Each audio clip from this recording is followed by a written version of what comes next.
receive the pardon will be forgiven. And then at the end of the age, at the resurrection, when all human beings are raised from the dead to live forever. Everybody lives forever in the Christian story.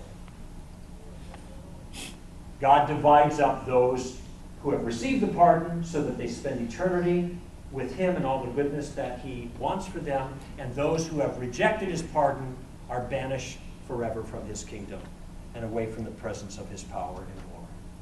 That's the Christian story. You know something? There is nothing incoherent about that.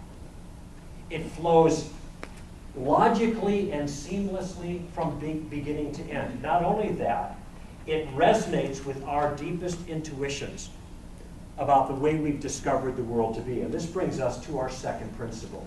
So our first principle is that true views hold together without contradiction.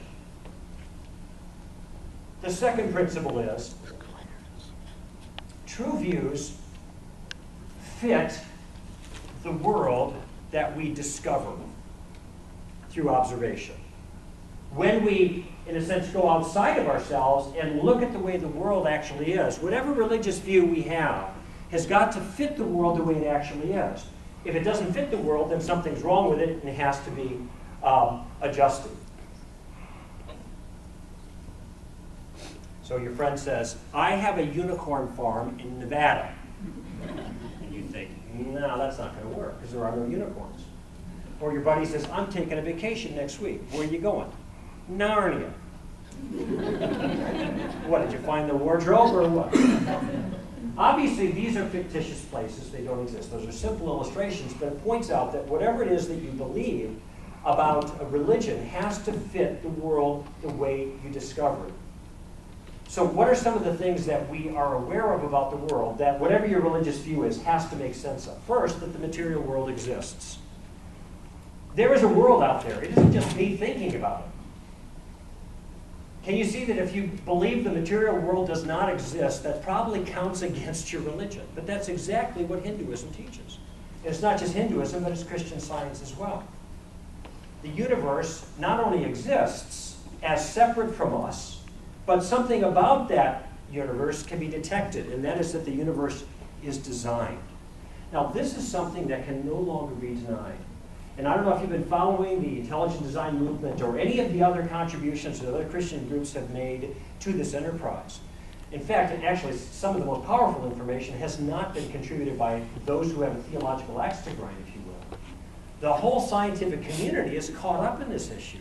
The fine-tuned constants of the universe. If you read the book or saw the DVD, The Privileged Planet, you realize that this whole universe and our entire solar system are all minutely balanced in a very particular way to favor the existence of complex life right here on our planet at this particular time.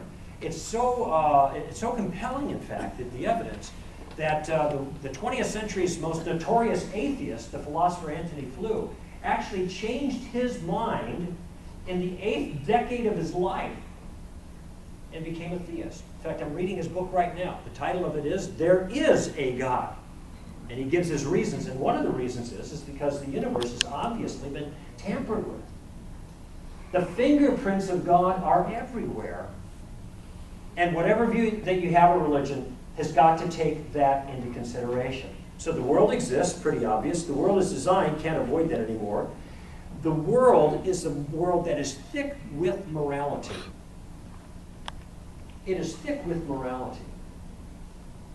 I wrote a book on relativism to refute the idea that morality is just an illusion. It's called Relativism, Feet Firmly Planted in Midair. Dr. Frank Beckwith and I did the book together.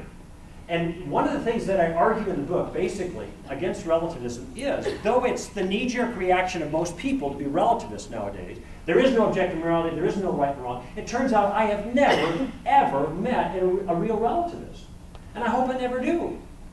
I do not want to meet the person who believes that there is no right and wrong, but the only thing that informs his behavior is his own desires and preferences and the power that he has to get what he wants, because that kind of person is dangerous. Now, people say that they don't believe in morality, but the minute they say that, they take it away right away. Like there is no morality, therefore it's wrong for you to push your moral views on me. In other words, there are no moral rules. Here's one. People do this all the time.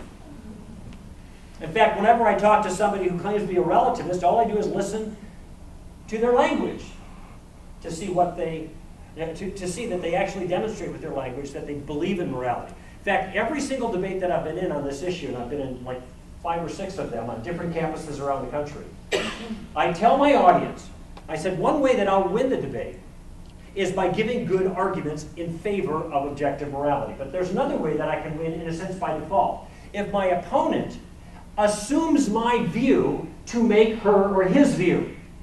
In other words, if in trying to argue against morality, they assume morality, then I win. And I tell the audience, I want you to listen very, very carefully to the words that they use, because their words are going to betray them. And where do you think the person is that's debating me while I'm telling the audience to listen to the words of my opponent, that they're going to make my view for me? They're seated right there. They're not in a soundproof booth. But nevertheless, every single time I make my case, I sit down, they get up to make their case, and they start talking about their view about relativism, and before long, certain words start creeping into their vocabulary. Words like intolerant, and judgmental, and oppressive. Notice that these are moral terms. And so during my debate, and when I do my rebuttal, all I have to do is just quote back to them everything that they've said that trade on objective moral concepts. They're actually using my worldview to try to defeat my worldview. What this demonstrates, friends, is that morality is so deeply entrenched in people that they cannot deny it even when they try. Which is why, by the way, people complain constantly about the problem of evil. The problem of evil is only a problem for theists to deal with if there is evil. Pretty straightforward. But there can't be evil if there is no morality. So if you have a view of the world that's reflected in your religious point of view, you have to take that into consideration as well, right, wrong, or objectively true concepts, and show how that fits into your whole picture. Another thing that needs to make sense from your own religious worldview is that human beings are different than animals.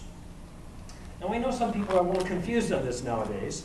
In fact, my daughter just 3 nights ago announced that she wanted to pray for dinner. You know, we have the blessing, whatever. Usually it just takes 30 seconds or so. Her prayer went on for about 3 or 4 minutes. And she was praying for every animal she could remember. It was like the Animal Planet blessing.